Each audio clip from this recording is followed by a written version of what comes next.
Hey guys, we're in our Jeep Wrangler that we bought, and we're about 13,000 feet at the top, almost at the top of Mount Evans. Yeah. And we're not at the top because this thing is giving us some issues. Yeah, more than some issues. We're actually doing a support drive for our Rebel torture test video. Oh, the engine just stalled. No, it's okay, still right. Go. Okay, still right. Go. I'm gonna drive. Well, Drive.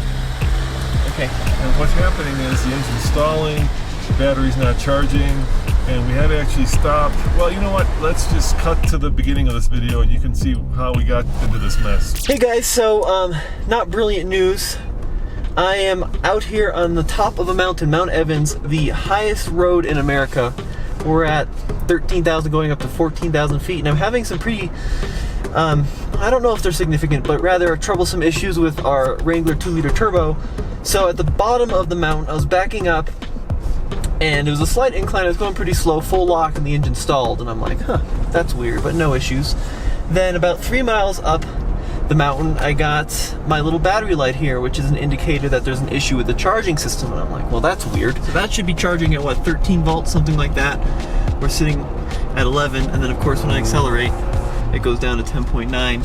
Why would a Jeep with 2,500 miles have an issue with the charging system? It was kind of intermittent. So I stopped, turned the Jeep off, turned it back on, and the battery issue seemed to go away. But then, maybe a mile and a half later, pulled off to get a shot of our Ram truck going up the hill. Tried to go up this little embankment, maybe 5-6 degrees. The engine like bogged down, stalled again. I rolled back, I caught it on the brake, went to restart it. It started after 1 or 2 cranks, and then I got a check engine light. The battery issue has returned. Also, we're on a complete shelf road. Like, of all the places to have this issue, the top of Mount Evans is not one of them. Of course, this is the e-torque Jeep, but the e-torque battery is a 48 volt, essentially engine assist. That battery is mounted underneath the rear seat, and I don't believe that this battery voltage is indicative of that. It's indicative of this battery voltage screen is showing the 12 volts battery that is needed to power the system. So guys, we're up here filming a torture test, and we're using the Jeep as our support vehicle, chase vehicle, and it looks like we've just lost e-torque. Because, well, we thought we lost the alternator, but I'm not sure e-torque has an alternator, Andre. Yeah, so the way it works in the Ram trucks, right, is the electric motor that helps the engine, you know, do start-stop and does a lot of other features.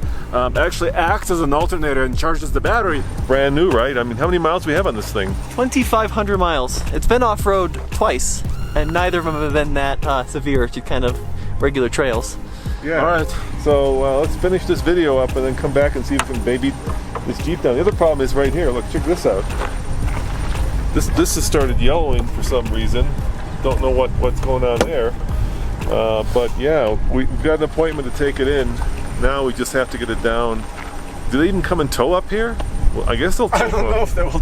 They're closing this road in 4 days, Yeah. so we got to get it down. Gotta get it down. Alright, we decided to leave the 2-liter TFL long-term rig down here when we went to the top of the mountain. We just didn't want to risk getting stuck up there, creating a traffic impediment. So what's the wattage on the battery? Well, the voltage when we parked was down to like 10.5, 10.6. Well, it's got this huge battery. It's got the e-torque thing. Why isn't it? Well, so you've got the 48 volt e-torque under the rear seats, Yeah. but then you still have your standard 12 volt up here that powers the accessories. Just like a Tesla Yeah. has a standard 12 volt battery too, same with the e-torque. So let's see if it'll start. If not, we can jump start it with the Ram. And then we have to get down about 10 miles to the parking lot. Yeah, because there's no tow truck that's going to come up here. Nope. And then what are we going to do, Tommy? Haul it back to the dealership? We have to. What else can we do? Ready? Okay, well, let's start it up. Let's see if we still have our error lights here.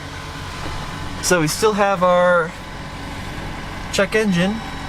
There's actually 2 different lights. There's a charging light and a battery light. We've been getting the battery light. Hey, well, let's not waste. Oh, wait, look, it's charging right now. Is it charging? Yeah. So it's charging. So check that out. So I restarted it and it's charging back 13.3 volts. So right now it is working. Let's head down the mountain and see if it keeps charging. You think it could be the altitude that's messing with it? It could be the altitude because I noticed when we're stopped is when it charges the best. Right. So, well, obviously that makes sense because it's not any draw on the battery, but when we were having the intermittent issue down at the base of the mountain, it was charging when stopped, wasn't charging when running. All right, well, let's see if we can get it down the mountain right now. Yep. All right.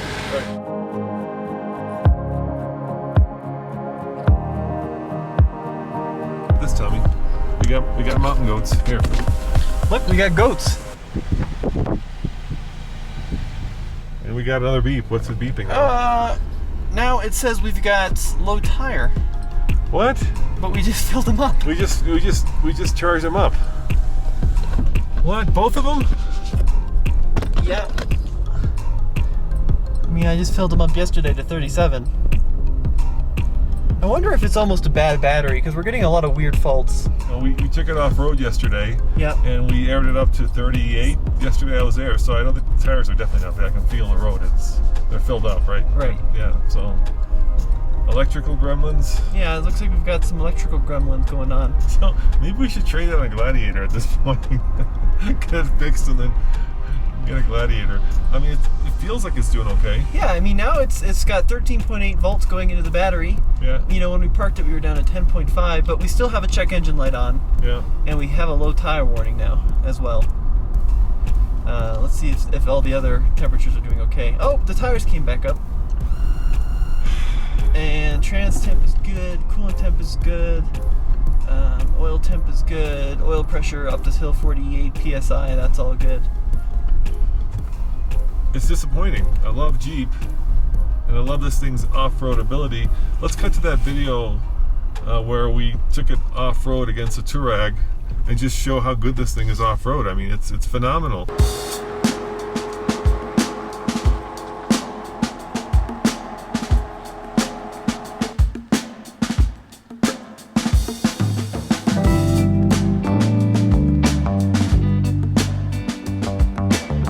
And the reason we actually bought this 2-liter was just for this reason, right? We wanted to see if a 2-liter hybrid Jeep was going to be reliable, and I fear we've got our answer, Tommy. Yeah, so far we have our answer. So far we have our answer, yeah. I mean, this is why we bought it, right? Yep, this is the reason.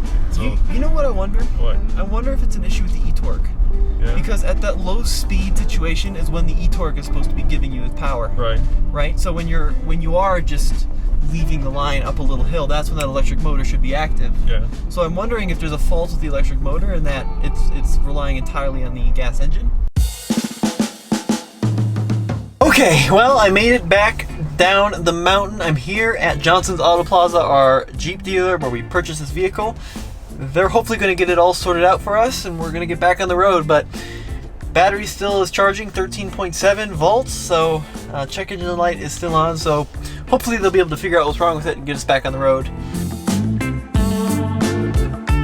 Hey, so we're back here at Johnson's Auto Plaza. They've had the Jeep for a while now, and apparently it's fixed, so I'm gonna go see what they repaired on the Wrangler, see if they fixed the yellowing grille, and hopefully we'll be back in business.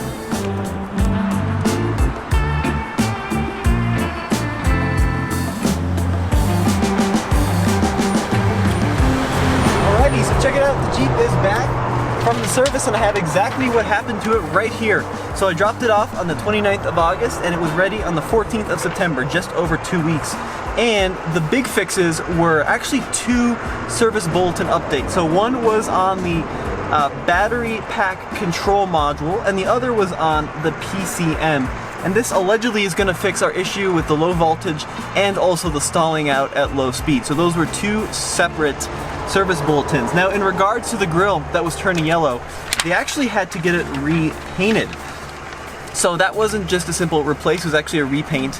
And I was talking to the service manager and he was telling me that some parts they can order from Jeep already painted, some parts they have to go out and paint. And it looks like they did a really good job, so we're good to go there as well. No longer yellowing. Let's check where it was really bad, which was right in here, and you can see it's back to pure white again. So with the 2 service bulletin updates to the battery pack module and of course the PCM, or the powertrain control module, we should be good to go.